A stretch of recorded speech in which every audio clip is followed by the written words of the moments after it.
So, welcome. This is Jetpack Swords, a gaming and gaming adjacent podcast. This is James, of course. We've got Packy, and we do not have Greg today. It's just us. So, Ooh. should be a good show. I think again the second time ever. I've definitely missed several, but he's been so consistent. I think he's missed the least, probably. So, easily. Yeah.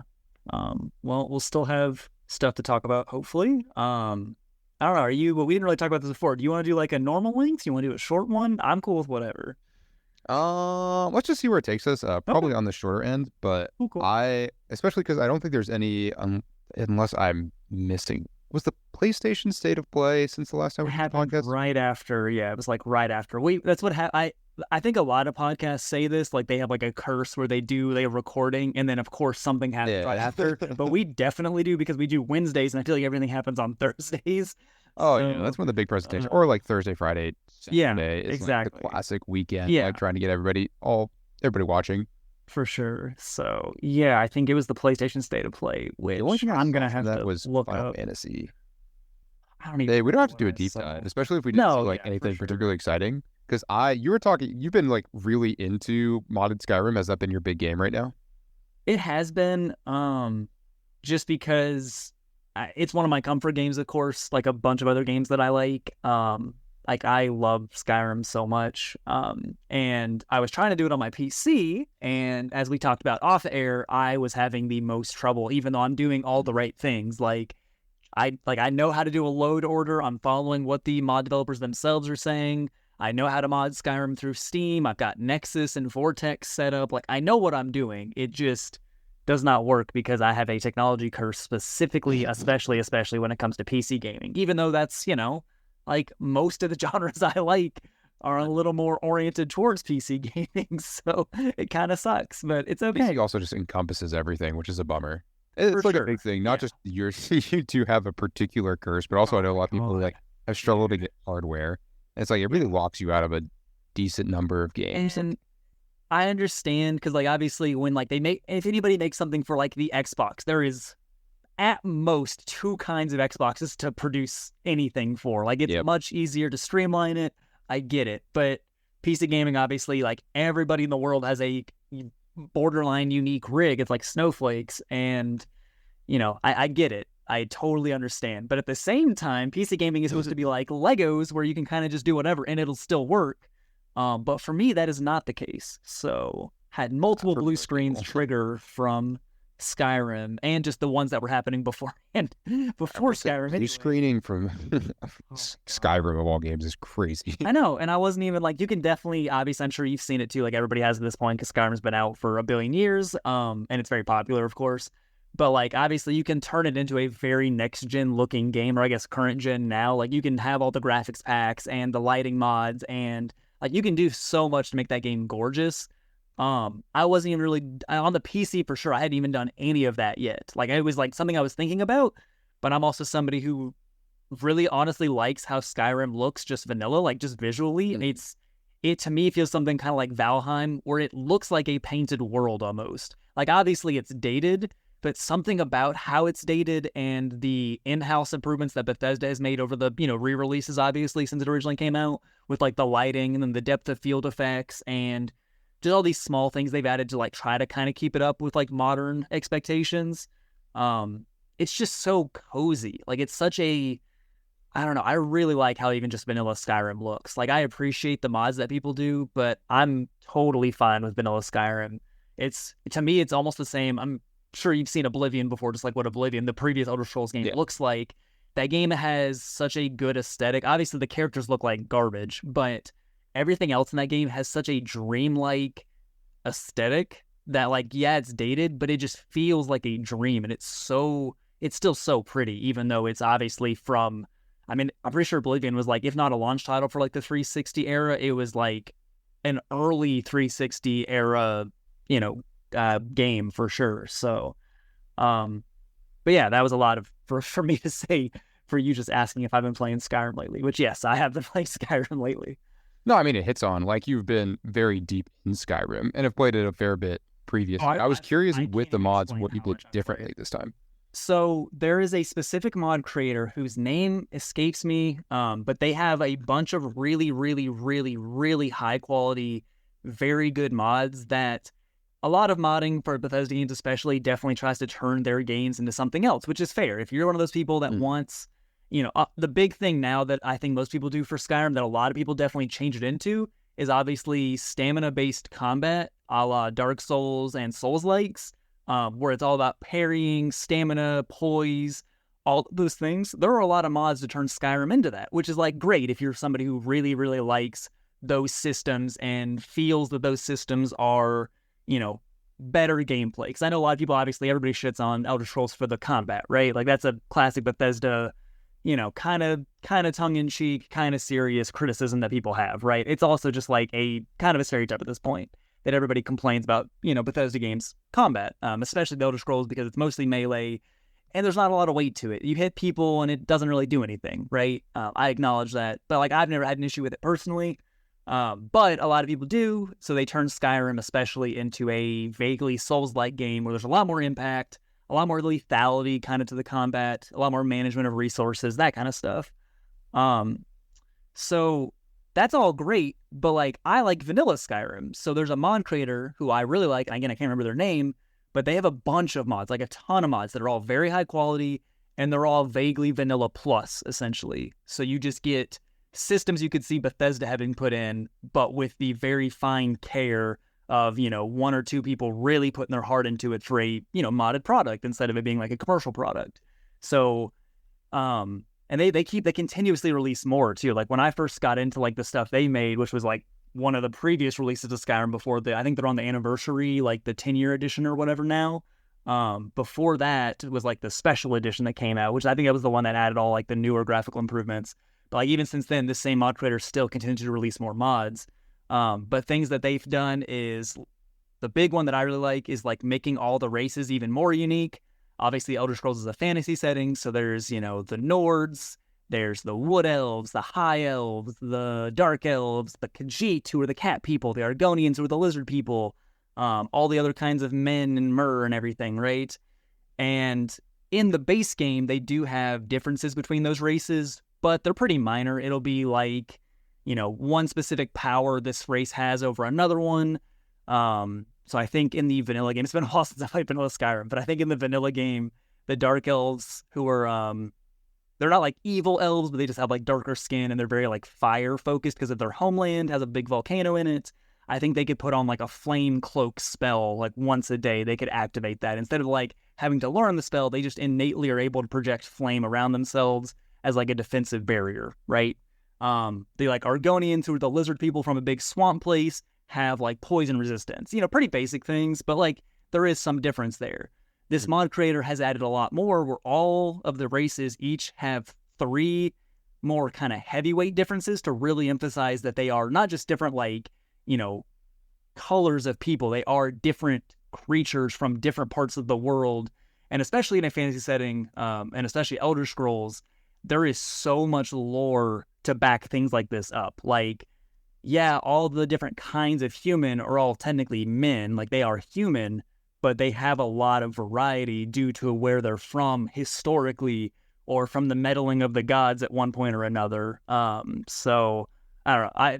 Just up front too, Elder Scrolls is by far my absolute favorite fantasy world-built setting in any context ever. Like, Mass Effect is probably my favorite for sci-fi, and Elder Scrolls is 100% my favorite for fantasy. It's so cool.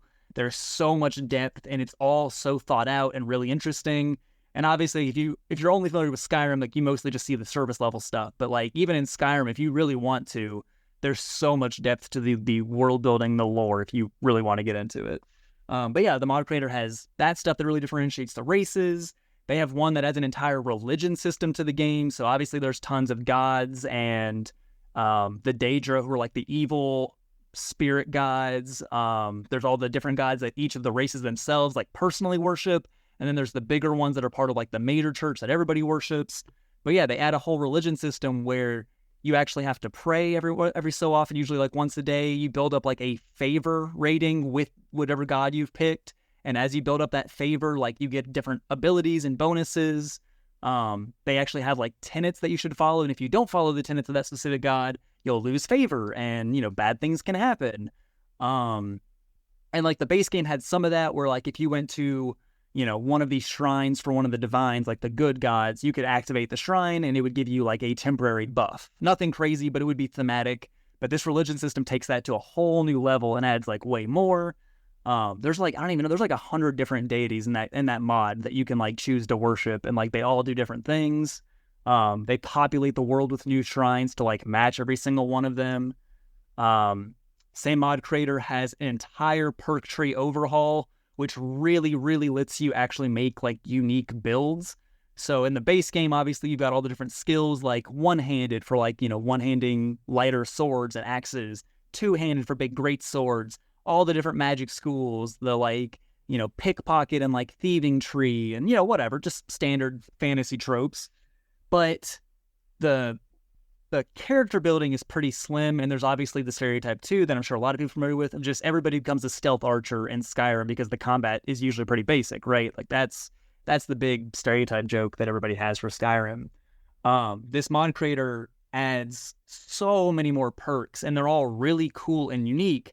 So instead of the base game having a lot of perks where you just get like a 10% damage bonus to this style of combat or whatever, now it'll be things like if you spec into the speech tree, which in the base game is only used for persuasion and like bribing guards, like things that make sense but are like pretty basic and boring, honestly.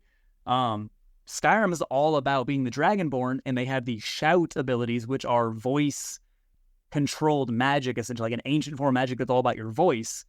The speech tree in this mod adds a lot of shout-focused things because it is the speech tree and shouts are about speaking.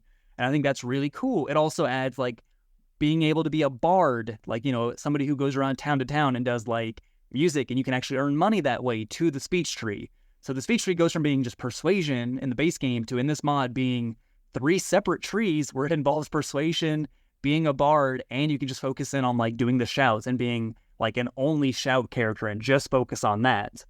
And all the perk trees are like that in this mod. Like they're all way more fleshed out, and it's so interesting. There's one that adds like 200 new spells to the game, and they're not just like bullshit like, oh, this is a different kind of fire spell. Like it'll be a different kind of fire spell that actually does something different that would make you want to choose that over something else, like depending on your situation. That same mod author has one that adds 1 billion new enchantments to the game. So in the base game, you might be able to put like a fire ability on your sword. Well, this enchantment mod adds a ton of different things. Like, I'm trying to think of one. There's one that when you hit an enemy and if they're below 50% health, it immediately drops their health down to 1 hit point temporarily. And depending on how powerful the enchantment is, you could have it where it only does it at like 10% health.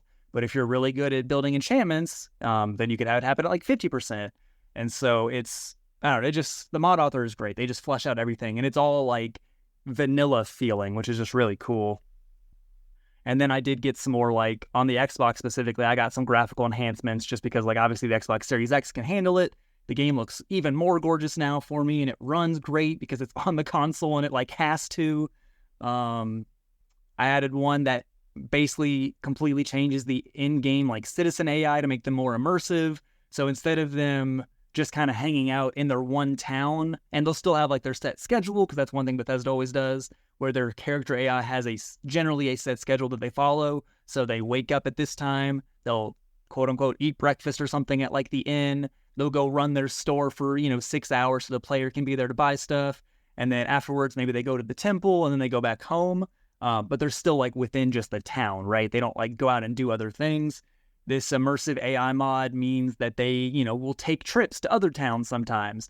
And it can be frustrating because if you're someone who's played a lot of Skyrim, you get used to the characters where they'll be at certain times. But now they could be anywhere because they're, closer to being like real characters.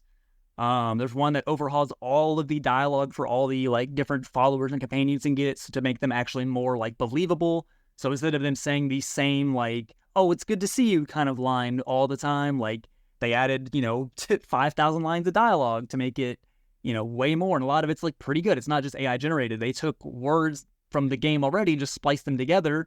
Or for some of the mods, I have one for a specific character where the mod author hired a different voice actor. So they actually revoiced all of the lines, including the new ones, and it's all really well done. And just, yeah, the modding, everybody knows the modding community for Bethesda games is where all the quality is for sure. And yeah, so like it's only like 15 different mods, but it runs so good on the Xbox. I've only had like 2 crashes on the Xbox, and they weren't like shut the console down and it catches fire like it would be on my computer. It just goes back to the dashboard, and then I just load the game back up, and it's fine. So that was a lot to ramble on about, but it's been a really good experience so far, especially compared to the PC attempt. Oh yeah, I am glad that the hardware has improved things. Like we were saying in that thread, I'm surprised. Yeah, that's what I've mostly been doing. It worked in that direction. Like I thought. Packy, what have you been doing? Is my audio not coming through? Hello? Do you hear me? Oh, I'd swear I should be going through. Oh, there we go. Now I can hear you. Okay. Okay. I must have been talking so long that my headset decided to turn off. That's embarrassing. No, it's fine. I was saying I'm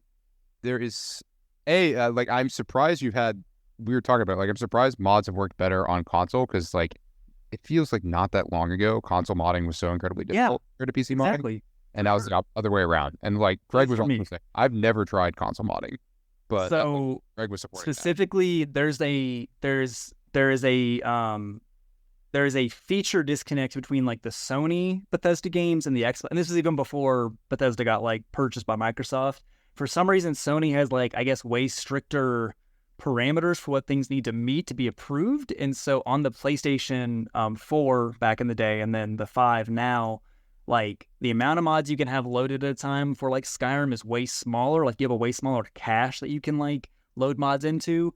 And then like they have like way fewer of the mods for some reason. I don't know why exactly. I mean, I'm sure it's just, Sony being Sony, but the Xbox is not exactly the same level of mods as the PC, but it's like almost. It's very close. Because I was able to get everything I would normally use, but on the Xbox. So there's just something about Bethesda games that have like triggered something in people, because that mod community, like, it's crazy that mod community is still going this many years. Like, as you were saying, like, they're actively developing new mods. Yeah, Oblivion is still getting new mods. Like, I scrolled through Nexus earlier, which is like a really big modding, like aggregate site, probably like the biggest one. I would say probably the biggest, other than maybe like, I don't know, do people still use ModDB? That's what I used when I was a kid for like Command & Conquer game mods, but I don't know if it's still as big as it used to be. But yeah, like Oblivion is still getting new mods. Oh, I mean, Fallout 3 is still Fallout 3, yeah. Fallout New Vegas is still getting Fallout mods. 4 still gets new ones. I mean, yeah, for sure. They are the games that I associate the most with modding because of it's Bethesda games. Whenever you get recommended those games in the modern day, like that recommendation is always paired with and add these mods, which, like, there are many games that have mods, but there are none where they're so ubiquitous with like major titles. And I think something, obviously, like Bethesda gets a lot of criticism, especially when you compare what they've done to the adjacent creations by Obsidian, who they obviously, both companies get lumped together a lot, obviously now because of the Microsoft acquisition, but even before, because, Obsidian made New Vegas, Bethesda themselves made, Fallout 3. Obsidian has a track record of making really good RPGs, just historically, making like, KOTOR and stuff like that. Obsidian made Outer Worlds. Outer Worlds. They did, which I did not like Outer Worlds, but it definitely does have people who do like it. I thought it was fine. I thought it was interesting for what it was trying to do. I did not like you can kill any character and it changes the story. I don't think like what the concept was cool, but the meat of like the story that you were changing was not, earth shattering, nor were the characters particularly interesting. Like I couldn't name a character from that game. No, for sure. I think the only one I can name, I think there's one in the companion. I think it's like the first main you get is called like Pavardi or something. But beyond that, I don't know anybody in that game. And I probably played like 10 hours I was like, Jacob really likes this. It's an Obsidian game. It's basically built on the same bones as Fallout 4. I need to try it. And I was like, I don't like this. This is dumb. I think I think when that game came out, they announced Starfield, or it was essentially like the concept people have been asking for Bethesda to try for so long, and then somebody just did it. Like, oh my god, it's just Firefly. Like, people were just like, somebody make video game Firefly. Who's good at RPGs. Exactly. And so Bethesda obviously came up on that list as, a number of other companies, but I remember Bethesda being asked for it. And then Outer Worlds come out and people were like, this is what we wanted. And then they announced Starfield. I'm like, oh, okay, you are actually doing it. The thing is like, me personally, I really wish I've been doing a retrospective like internally about Starfield because I've been thinking about starting another playthrough because it's been a while since it came out. And me personally, I really wish Bethesda had. I mean, I'm not unique in this, but I wish instead of having it be like an entire section of the galaxy that you're exploring, I wish it had been a single solar system, but just really in depth. Because obviously a single solar system is still a massive amount of space compared to even something like Oblivion or Skyrim, right? Like it's still insanely big because it's literally an entire solar system. And they could have had like 7 planets. They could have been really fleshed out, really deep, had way better settlements. And it would still feel like an expansive space game. Like they would not have lost that. It would still be the exact same thing. It would just have the traditional Bethesda quality and world building behind it. Instead, we don't really get that in Starfield. Like one thing to me that like is really, really takes away from Starfield, like really like you can, at least as a big Bethesda fan, I can tell, is I was talking about, the scheduling and like kind of like semi-radiant AI that Bethesda's had, for Oblivion, even Morrowind had it. Obviously Skyrim has it, where characters, even pre-modding, like they have schedules that they follow. I'm not going to go all the way and say they feel like real people, but they have some of that, right? Like there's not a lot of other RPGs you play where the characters, will go to sleep and wake up and like go to the temple as if they actually would on a certain day because it is the temple day or, whatever. A lot of times in RPGs, characters are just there to be like a store, vendor and that's it, or a quest giver and that's it. And they're a statue. Yeah, literally, they are literally an animated statue. And it's fine, that's the norm for the most part. In Starfield, characters don't have those schedules because no matter where you are in they really don't. And the reason they do that is because no matter where you are in the universe, time is still continuously moving. There's like the universal time, and then every single other planet has their internal time too. And Bethesda I guess they couldn't handle it with their game engine, just rendering all of that. Crazy choice. Like the internal time, because you never really feel it. Like it never feels important, but you just randomly notice it. It's like, oh. I think the reason it doesn't feel important is because none of the characters in the game follow it. So why have it? Either do the smaller scale, and then it's a single solar system, and they easily could have done it, I think. Or don't worry about it at all, and then just it doesn't fucking matter. Exactly. It just feels like a weird thing for them to have to balance, like add and like account for. I'm sure part of it is because I'm sure they started to develop that game in a certain direction and then it didn't work out. And so they had to dial things back. You can see something similar with Andromeda, Mass Effect Andromeda, which was supposed to ride the wave of procedural generation that No Man's Sky definitely kind of started in terms of like space games specifically. And yeah, Mass Effect Andromeda was trying to ride that wave. And instead we got a lot of half-assed shit. And that's coming from someone who is a fan of Andromeda and got it and played it on midnight at launch and loved the hell out of it, but it definitely is not as good as the, baked in quality of the original trilogy. Like Mass Effect 1, I still think is the best game in the original trilogy, and I'll stand by that for forever. And that was their first one of those. So, they easily could have done something similar for Andromeda, but instead they tried to pursue something new. They went beyond their limitations and they had to dial it back, and you can tell.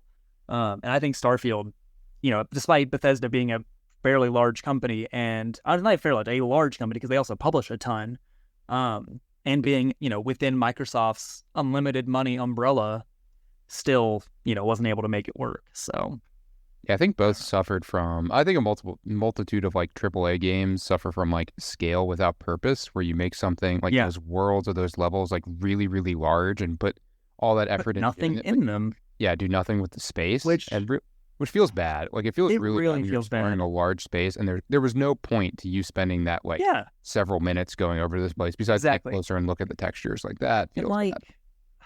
I'm always personally conflicted because I do like when game worlds feel large. Obviously you and I both grew up in a time period where games were very simple. And they were, even for when we thought they were simple, like even before that, they were even more basic than that. Because you obviously we always were hitting the invisible walls.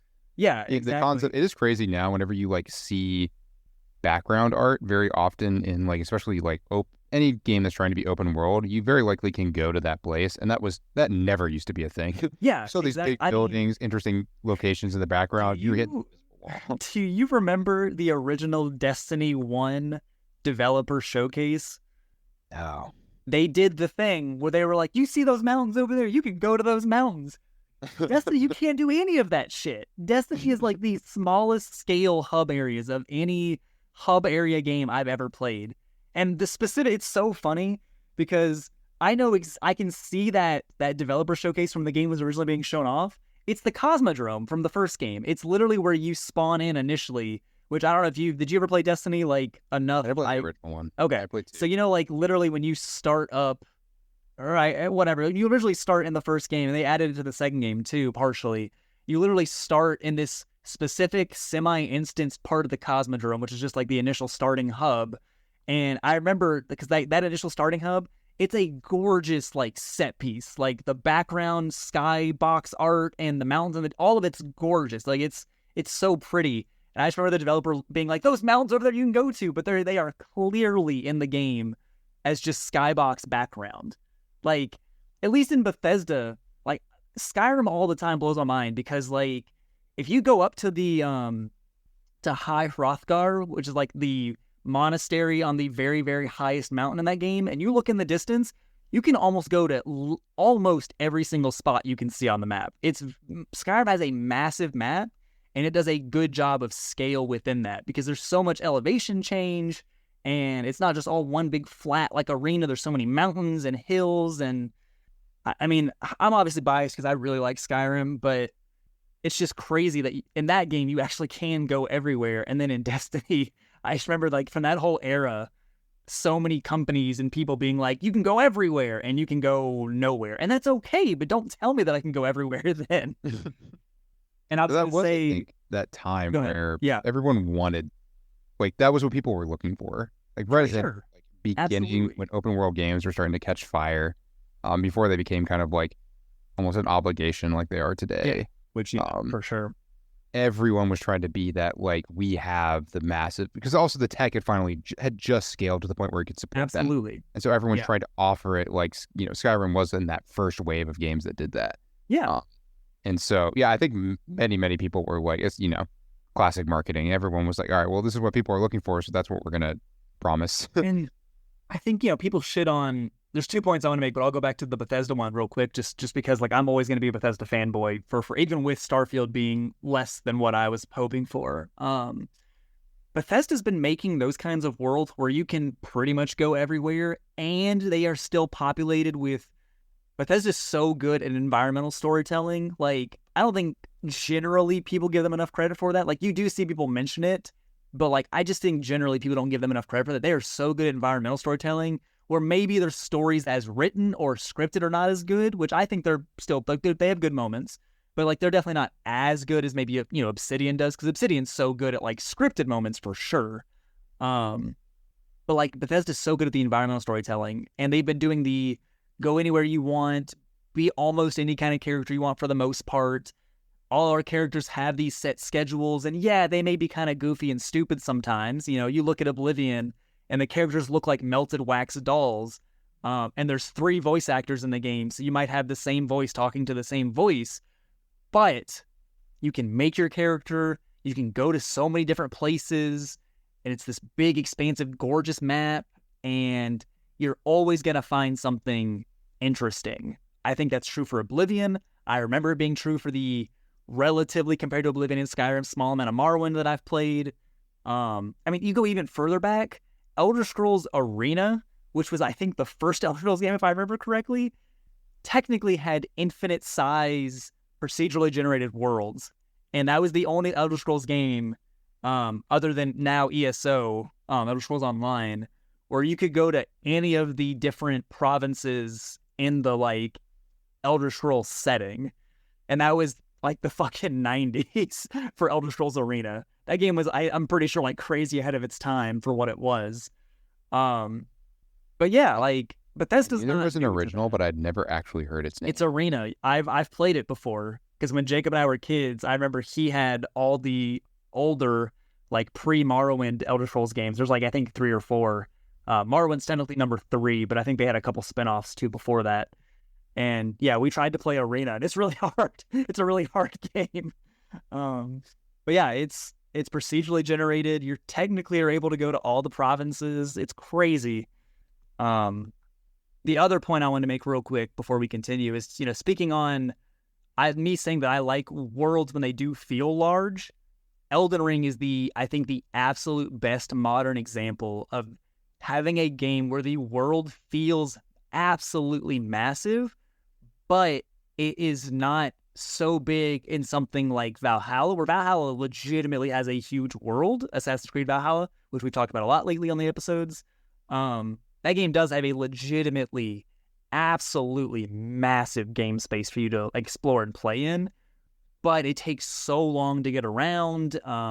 You end up fast traveling through a lot of it, and I think something like Skyrim, which is very big, and you can end up fast traveling, but if you just want to wander Skyrim, it doesn't really take that long to get anywhere. Like, it's not that bad. I've been playing it a lot lately, and I've been trying to avoid fast traveling as much, and it's not that bad. And then Elden Ring specifically is, that game so much is, you think you're like at the end of the map, and then it just keeps going, and there's stuff there, and enemies, and treasure, and definitely not quests and stuff, because Elden Ring is made by FromSoft, and they don't really do traditional, like, RPG questing and stuff. I wish, like, we could get a game like Not that also does traditional, but it definitely has a decent number of quests, kind of like it has like hidden in the game. It has like barely double digits of like actual quests True. compared to something like yeah, there's not that many, and they're very convoluted, and if you do not follow a guide, you will not be able to figure out more than like 3 of them, which is cool. Like, I'm all for esoteric shit, like especially in something like Elden Ring or Bloodborne. Like, they are the perfect settings and types of games to have the enigmatic, esoteric questing. That is totally thematic, and it's fine.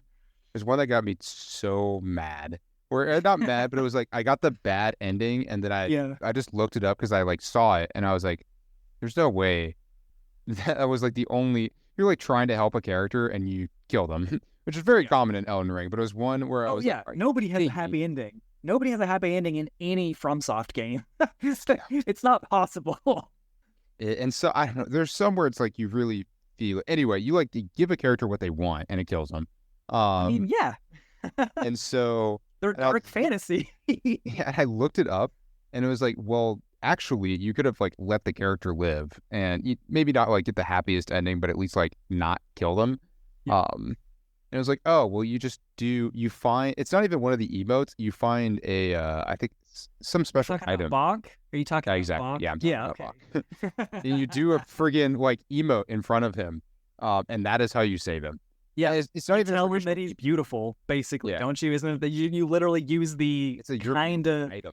It's a you're beautiful audio item, and it saves him. It's the only way to do it. There's nothing indicating this, by the way. There's nothing. This because I don't have the item. Like when I did the quest, like I didn't even know this was an option. That is my one huge complaint about like all of the. Actually, we'll do it differently. I really want to talk about it when Greg is here, because actually Greg and I had an interaction where Greg asked like, why did you choose to play Elden Ring? When like we talked so much, it is. There were many reasons that led to like the choice to pay for Elden Ring as opposed to playing Remnant 2, which is or another Souls-like that good. They're different. Yeah, it has inspired me to play both. You should play Remnant 2. I'll play it with you. I love Remnant 2. I will very likely give it a try after Elden Ring, but also I have to finish Elden Ring. You do. Probably play Elden Ring again as a mage. Well, it's so good as a mage. You can cheese it, and it's so fun. Yeah, I think break all the quests, because that's the thing I was going to talk about next. You hadn't finished your thought, and then I'll talk about it. But it breaks. No, I don't want to go. Actually, I'll stop there on Elden Ring. Because I really want to do the deep dive with Greg here. Also, because I feel like he asked me and I didn't give him a good answer at the time, and I felt bad because he has been begging me to play it too. I'll talk about Elden Ring all day. It's my favorite FromSoft game, and as we've talked about, I don't know if you remember, just super personal, but like I don't have any tattoos. I've been looking for the last like 6 years of just general ideas of like, what I like as something. I like Elden Ring so much while I was playing it that I was like, this might be my first tattoo I get, is an Elden Ring tattoo, because it is so special to me. And I'm not even one of those people that's played it 12 different times and has found every item or done every boss, or like I've played through it successfully once and that's it. But even then, it's still so special to me. I mean, just once is such a massive playthrough. That's definitely having that experience you're describing with, like, and I did huge scale of that map. I did all the major bosses, but I didn't even do all the major bosses. I think I missed a couple because the game is that big and there's so much depth, and like they're also really easy to not find. That's like, what I'm saying. It's so easy to not find stuff in Elden Ring at all. No. And it's I hate to say that's refreshing now because so much does hold your hand. But honestly, like most games that try to do that mechanic, quote unquote mechanic or gimmick of where like it doesn't hold your hand, I hate it. Because like I play games for the power fantasy, and even though that's how I play games, Elden Ring still was able to give that to me, even though it just shits on you constantly. Because I think like, and that's why Elden Ring has become so much more accessible, is that it is the combination of, you can do it without the hand holding because you can beeline right for the end and like just play it through and not go search the things. But if you engage with the open world, you become so much stronger. It doesn't tell you how to like do all that. No, but it very intuitively happens, because especially if like, and certainly I came in with that like mentality of I really wanted to explore. Yeah, we'll talk about it a little bit more next week, but I came in, I think, more uniquely, especially playing it after it's been out for I think almost 2 years now. Yeah. Where I knew I had heard about they got their money's worth getting George R.R. Martin on the project. Who knows how actually actively involved he was, but certainly he had said that all he did was just the background. He didn't do any of the actual writing for the game in terms of story or present timeline content. Everything he did, yeah, for sure. Game of Thrones is, other than the show ruining my interest in the entire franchise, I used to read it every single year, all the books that were out back to back every single year, because it's such a cool, interesting fantasy world. And I think it really highlights like the show. I mean, the show has other problems, but like the show's focus on the central narrative doesn't do justice to what I think the books do, of creating this like massive, really intriguing open world, which is again what Elden Ring is doing with their like, you were talking about it with Bethesda. I think Elden Ring and the Souls-like will always get the show don't tell nod, definitely, in terms of like being the best. And it's only because they don't have a central narrative that they're telling with cutscenes or dialogue, like almost at all. You were essentially walking through a museum and it's item descriptions exactly. Yep. Like you're just seeing and interpreting the world in front of you. And that's part of, again, that's why I wanted to, and that's where they really succeed as an open world game, where I think many fail, where you want to go look for stuff just to learn more about what's there. Yeah. And the thing is, I think a lot of games do that, where they try to do the same brand of storytelling, but nobody's able to do it exactly like that, like FromSoft. Like, not only do they do the like breadcrumb trail of it, but like the actual stuff is engaging itself. Like Bloodborne is so interesting. It is the coolest setting and characters and monsters and just world. Dark Souls, same deal. Sekiro has it too, and that's like the most different of their games. And then Elden Ring, of course, has it. Like they're such sad, somber world, all of them. But God, they're sad. There's so Elden Ring's so sad. Oh, it really is. I mean, it's literally like the player characters are called the Tarnished, and that's just the like, I think they took that word and they said, let's apply this to an entire setting that is past its prime, that is literally tarnished and rusted and just decrepit, but you can see the like faded glory of everything. I adore Elden Ring. Yeah, it has been an incredible experience. I'm really looking forward to, I'm going to do all of at least I know I'm going to get all the shard bearers, which includes Melania, which will not be fun. I did it. If I did it, you can do it. If I fucking you can do it. I feel like I have a horrible build for doing it. I might have to pivot specifically for her, but we'll have to. I played a bleed character, and I don't even know if bleed is as strong as it used to be, but I played a bleed character, and I made it work, and I fucking did it. I did Radon pre-nerf also, so... Oh, that's impressive. I heard that's such a fun... I didn't have that much trouble with it. I mean, I had some trouble, but like the game, I did not either. At his specific fight, you get all the summons, and it's such a big arena, and I didn't have that much trouble. I think he's really hard if you. I think he's a very just try to cinematic 1v1. fight. Well, yeah, but why would you? Except for like the big boy points you get from bragging about it to your friends. Like, who gives a shit? I was spamming the summons and on the horse running away. Cool and cinematic too. Exactly. I think it's way cool. Like, I'm sure it's very, very cool to like 1v1 him and dodge all those big attacks, but you kind of get lost. I've noticed that with bigger enemies, you kind of get lost in the hitbox and can't appreciate what they're doing. Radahn, like the final boss. I don't know if you know what the final boss is, but FromSoft traditionally, the like second to final boss is usually like their best, and then the final boss is usually their worst, and Elden Ring just continues it. Yeah, people seem it fucking sucks. It looks really cool, which is a shame. It's because beautiful. You see it, and it's this amazingly cinematic fight, and then you like, that too. It's a really cinematic. It's so cool, but it's the worst fight in that entire. No, I'm sorry. For me personally, it's the second worst fight, because there was one fight elsewhere in the game that I don't even know if it's required. It might be like an semi-optional one. It's the fucking dual gargoyles. Okay, good. That's the one I'm stuck on right now. I'm on a quest. It's no longer Elden Ring. It's beat the gargoyles. Danny was fucking build myself up to be able to a lot of that game, and she saw me like I don't get mad at games as much as I used to generally, and I rarely get like controller smashing mad. Danny had to like talk me through those fights because I was getting so mad. Because fuck it, fuck the double gargoyle, dude. Because I also just didn't have a good weapon for it. And it sneak up on you and like a surprisingly good. I looked them up. They're the first ones where I looked up. I didn't know. I figured out on my own, which I was happy about. It's probably obvious, but I figured out resistances were a thing when I ran into Renala. And I rolled Renala so hard. I was like, this is a shard bearer. She's a difficult boss. She's hard magic resistant. She's really hard if you're playing a mage. Exactly. My mage got stuck on her, and I have not gone back and beat her yet because she's really hard as a mage. Because you just like in her, like, in that beautiful second phase. Oh, it's gorgeous. I was like, I hit her. It was not just she's really easy melee, because that part was obvious just from mechanically, and that varies with bosses. But I was like, I'm hitting you too hard. Like, I shouldn't do this much damage to someone who like probably has a significant amount of health. There's got to be other builds. As my Samurai Bleed character, she was not too bad at all. Yeah, you kind of. I'm Unga Bunga right now. Like, I just have the big sword. Because it just felt very appropriate to how to approach. That's how I've always seen clips of Dark Souls, is people with the friggin' massive hammer and wearing nothing. I've never done a straight strength build, but obviously I think it's probably like the most popular. I know that's what my friend Jordy, who we still need to get on the show, that's what he always does, the Unga Bunga strength build every single FromSoft game, if he can.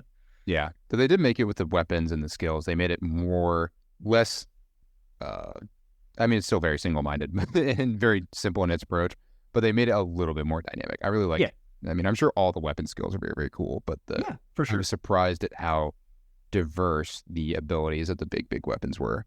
But yeah, the gargoyles, I had a horrible weapon for it, and I had probably a classic experience that many people had with that, where I died, I think probably half a dozen times without getting the gargoyle to half health, and I got the first gargoyle to half health, and the second one came out, and it was what I like paused for like that second when I saw the second health bar, and I was like, all right, so not beating this, I guess. I was just so annoyed. Because it's just like, also because I think before I got into that, I'd hit the one random gargoyle at the beginning of the plateau, and also wiped several times to that one, more than I thought I should have, to something that wasn't a boss. And I was like, well, that enemy sucks. And you run into it again in boss form, like, well, this is gonna extra suck. And then there's two of them. Yeah, and it's like, well, I'm just gonna go fuck myself. They're brutal. They're so like annoying. for an example, also, there's the fire giant boss, which like I think within the community for some reason is like definitely a roadblock for a lot of people. I rolled the fire giant like nothing else. Like, that was a fun and easy as hell fight, and I remember that's like, I think that's around the time that like I was able to catch up to like where Jacob and Jordy were, because they're much better at Souls games than I am, because they just are just better at them. They have more experience, and this is my first Souls game that I was like actually succeeding at. and I was able to catch up to them because they got stuck at the fire giant, and I was able to catch up to them and then beat it. I was like, why are you guys struggling with the fire giant? He's so easy. And they were like, no. I think the game is just so, especially because if you have build, I know the advantage of build is that it does percent HP when you get X amount of bleed. So I'm sure like a giant, that's where it's going to be a big wild. It's insanely powerful if you can survive to get your hits in. And usually you can, because you're like, for me, I didn't play like heavy armor. I was all about like managing stamina and being quick enough to get in and out to like get my hits in and keep the bleed like build up going. Playing dual katana was a lot of fun. That's what I did. Oh, dual wielding bleed weapons had to be so strong. Yeah, and it was awesome, and it let me beat the game and Millennia eventually. Yeah, that's why I might pivot. I don't know, because I still want to go melee focus and then not do melee. Yeah, or do like faith melee in a follow up build. Playing. Yeah, I think that was what I was specifically thinking is going to bleed for Millennia, because like I can't imagine Unga Bunga weapons, like they're so slow, and Millennia is part of what inspired me to play. So this is not just gonna be like an Elden Ring podcast, but she has she's really easy to stagger. So I if you can get your hits in, I bet you could. She has no like resistance to stagger at all. So she's really fast, and she regens every single time she hits you. Or if you have like a summon in there, like a bell, like Ash summon, she regens on them also. So like you have to be really careful about that. But she is really, like, I knew what the mimic tier was before I even started the game because of Millennia. Yeah, of course. But and it's not like she has low poise, like not that kind of stagger where you can get your like critical hit, like death blow on her. But she's just in general, just like she has the same like get knocked out of animations, like exactly. Advantage, just like all the other like basic like human sized enemies have just like that. It's really funny. Fast. You can tell how hard boss is going to be for Unga Bunga on the first hit, because it's like if you kind of knock them out of their move or motion, it's going to be really easy. If they don't even flinch, then it's like, we're slowly chipping away today, boys. Let's start running in those circles and wait for our time to get one hit. Yeah, she's tough. Like, she's definitely tough. And I'm pretty sure by the time I got to her, she'd already been patched to be easier, I think, by the time I fought her. I don't think I beat her pre-nerf. And they didn't nerf her a lot, but they definitely made her easier, I'm pretty sure. Radon, I did get pre-nerf. Because if you, like, get frustrated with it, you just pop. I've yet to pop a multiplayer summon, because I want to beat the game. But I know Millennia, like, that's where the gods just shark it to practice. I didn't do it for her. I did it for the final boss, though, because I was so mad that I wasn't able to beat the game yet because of the fucking final fight of the game. Because it sucks. It's awful. It looks incredibly hard. It's not even hard. It's just bad. It needs to be a torrent fight where you're on, like, the horse, and it's not a torrent fight. And so it sucks. Oh, that's why it looks so difficult. Is because of it's Millennia and Elden Beast are the two that I've seen a shitload of. And it's just that when he creates separation, and then he does the laser sword, he does the falling laser swords that you have to run from, and the linear laser sword, and you have to close space while it's doing that. Yeah, and then by the time you get to him, you are either out of stamina because you've been dodging all of his other bullshit, or he just fucking flies away. So it doesn't even matter if you're out of stamina because he just leaves again. It's awful. And the fight before that is incredibly good. It's a very, very, very good mechanic heavy fight. And then you do Elden Beast and it's awful. And it's there's no gap between. It's phase 1 is the good fight, phase 2 is Elden Beast. Oh, I thought you were talking about the because there's a unique boss like right before Elden Beast, right? Yeah. Like right before. I don't want to obviously it's been like almost 2 years, but I think with the amount of time, not spoil, but I think it's a huge spoiler because they just have no context for what these entities are. So like they're kind of just titles, and nor will like there's. Well, that's why Elden Beast isn't that big of a deal, but I feel like the one before that is definitely a spoiler because it's a featured character you hear about by name a lot. That's true. Yeah, both those characters. Yeah. But I do think I highly recommend. Yeah. You know what? No, we'll leave Elden Ring at that. Because I do want to talk about it with Greg. Because I trying to remember. Remind me, because I hate asking him. Has Greg played it? Greg bought it and He's played it. played it, but I don't think he's got like he hasn't beat it or anything. Yeah, he quit. He quit. Yeah, if he played it, he quit. Yeah. But I was trying to remember if he did. I thought he had, because we had. I think it's in that list of. We both have our like games that we've paid almost full price for, and gotten like 5 hours into and felt horrible down because it's just like you just hate it, and it's like that was such a waste. And that one sucks because it's not even like it's a mediocre or bad game. Like it's a widely acclaimed, amazingly well made game, and then you just feel bad at it because you're bad at it. Yeah. I was that way for a while too. I was like, I need to do this, but I was getting roadblocked by Margit right at the beginning, which Margit's a great fight. Like I love that fight. Danny was again with me when I did that one, and it was so satisfying. The game I did that way though is Doom. Doom is the modern Dooms are such a great series of games, and I'm just too bad at shooters to beat them. Really? Like I cannot get that. 2016 is very traditional shooter. I think you'd be like that shouldn't be too bad. Eternal though. Eternal has a very specific way it wants you to play the game. It's way more gamified, and it's definitely more of a challenge to get into. But once you're in the cycle that the devs want you to be in, like you'll be fine until you get to the DLCs. And then that's where I broke down because the DLCs for Doom Eternal was like the one of the more recent, probably the most recent that I've been like full on rage. Like I am never going to do this because I'm not having fun. Fucking Ancient Gods is so good, but it's so hard for no reason. I do want to walk that line. I mean, both of those games are defined by like they want that rewarding challenge. It has to be surmountable, but it does need to feel really difficult. Ancient Gods, man. Ancient Gods is brutal. Sometimes we go over the line. Sometimes we do duo bosses that are both melee, and we're assholes. That's all it is. Literally, the hardest game. If you look at like, I bet Dark Souls is like this too. Like, if you just look at the hardest bosses in Elden Ring, like I bet you do the top 15, like almost all the duo melees are in there.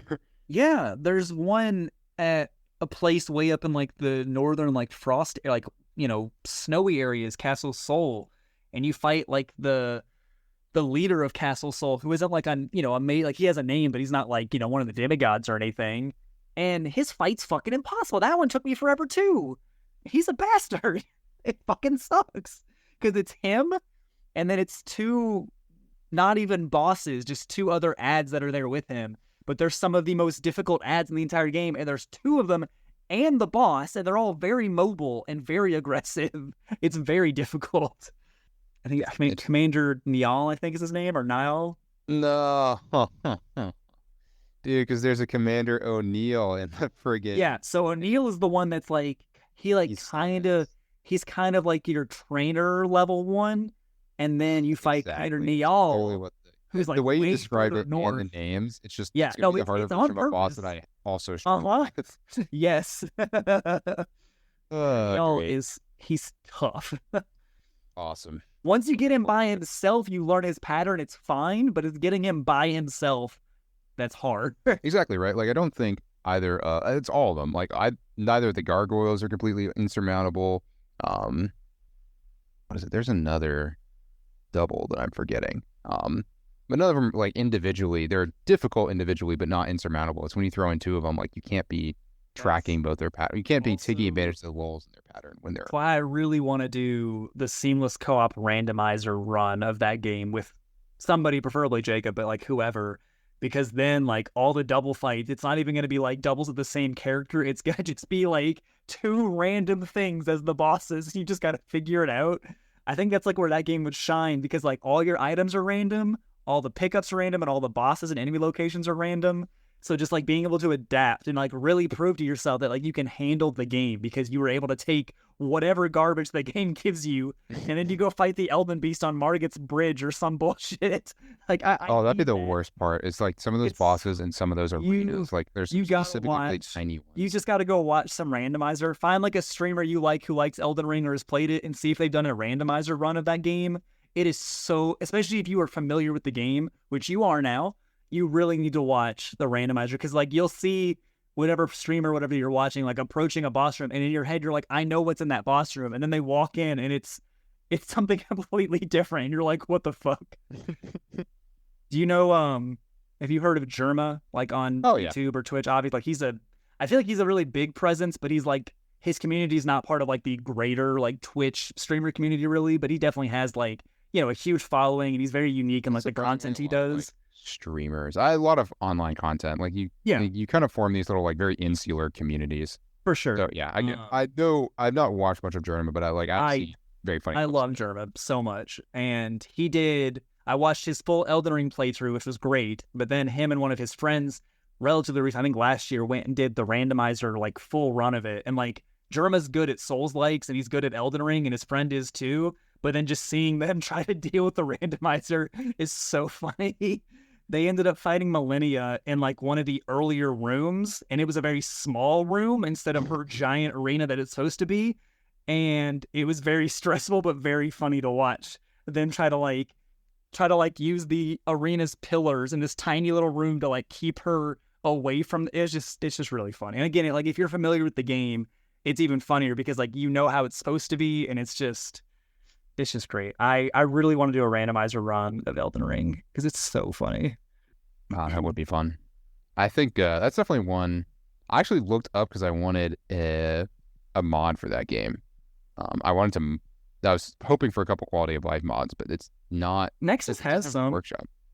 It had Nexus. I thought about doing it, but it was just I didn't want to go through the hassle. I was like, also you had to do it offline. Yeah, that's the one big thing. I don't think the messages make me laugh enough that I don't want to turn them off.